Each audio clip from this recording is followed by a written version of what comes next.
I love superstitions, and I love things that remind you that there are still mysteries around today, even in the modern world. And I'm standing here filming, and I've just seen a mystery. I've just seen something which echoes throughout time, and you be asking yourself on camera now, on the video, what is this thing that you're seeing, Braggy, which is mysterious? Well, for this thing, I've got to bend down because I have found a white feather standing right in front of me, and I've looked around the floor and there's no more. I've been over there and I've been over there and I can't find any more white feathers. But what does a white feather mean, and why is it symbolic of a mysterious event? Now, if we go back to the 19th century and even the 20th century, cowards were given white feathers. But this is not what the story is about today. Because today the story is about spirits. It's about spirits and your old family members and people you know who have passed on to the other realm. But let me tell you a story from 2023. The day after my late father Cyril died, I went outside my house, and on the doorstep was a white feather. It was not there before, and this kept on happening throughout the next few weeks. I would go out on my lovely veranda. I'm very lucky. I've got a little veranda on my house I can sit in and sit in my hammock, and again I found another white feather, and they kept on finding white feathers. I even found one on my pillow on my bed, and it wasn't a feather from a pillowcase because it was quite big, bigger than this. And I thought to myself, well, where has that feather come from? So white feathers are often associated with spirits and the ghosts of your relatives. It is them coming to say hello and leave you a message, and it's a symbol of mystery. And throughout time, people have seen white feathers and they have associated with something mysterious. And it's quite fascinating how in the 19th century, and probably just before that, white feathers were associated with cowards. It reminds me of the classic Dad's Army episode where Corporal Jones get given a white feather when he was said to have been a coward during the uprising of the Mad Mardi. A fascinating episode, and there's also a famous movie set around the same time called, I think it's called the White Feather or something on the lines. But I always associate white feathers with spirits, and spirits are all around us. Now, we all have the same brain. We all have a wonderful thing in our heads. Some of us can use them very cleverly and others not so cleverly, but we all fundamentally have the same brain as Tesla and Einstein. But yet, not all of us are that clever as Einstein. But we all have neurology, and we all see things around us.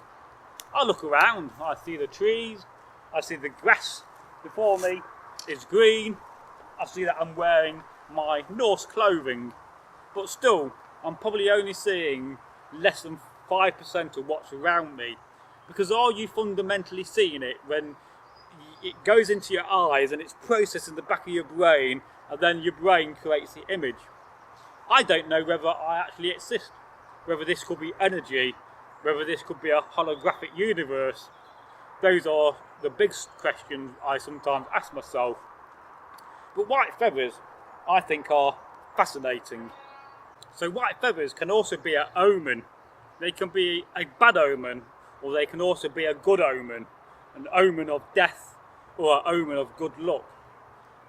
These thoughts and processes, these ideas are ancient, as old as the trees, and go way back in time, way back, even beyond the time which I can think of. So white feathers are often seen as a message from the unseen, a message from ghosts and spirits. But it's funny, everybody's heard of ghosts, and I think it's quite fascinating, and I've seen Richard Felix talk about this on camera, why don't we see ghosts of dinosaurs? Why don't we see ghosts of cavemen? Because let's face it, no doubt many dinosaurs have died in a terrible way. Often ghosts are said to be spirits that are trapped on the planet Earth because they can't get to hell and they don't want to go to heaven, so they're trapped here. But yet, I've never heard anybody say to me, "Oh, Braggy, I was walking down the road the other day and I saw a ghost of a Tyrannosaurus T-Rex." I think if I saw a ghost of a T-Rex, big dinosaur, I'll probably crap myself and run away, or get my sword out and fight it.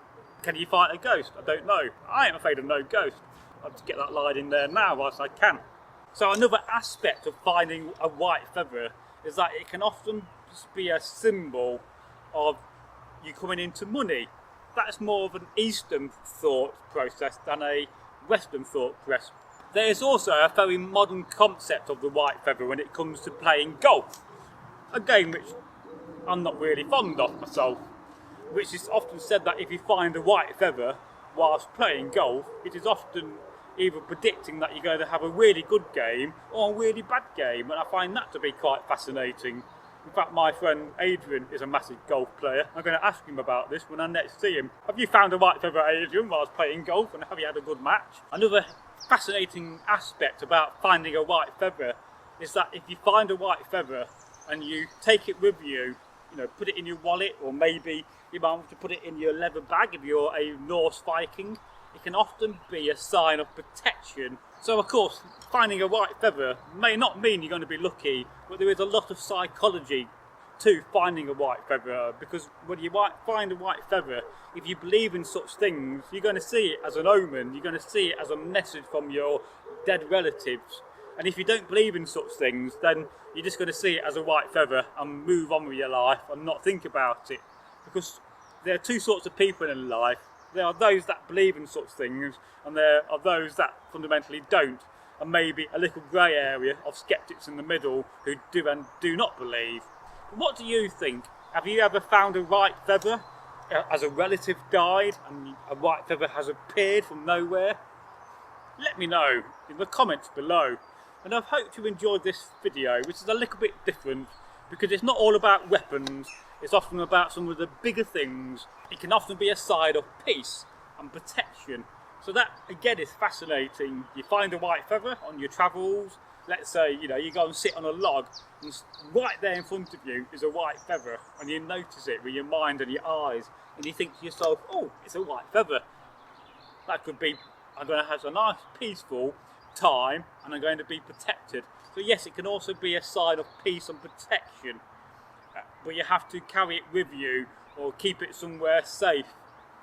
And I find that too to be fascinating. But I'd love to hear what you think about this subject, and I can't wait to read your comments. If you've got any other suggestions of spooky things we can talk about, then do let me know. Bye. I'm now off to make a cup of tea and to put this white feather somewhere safe just in case it brings me luck. Never know. You never know.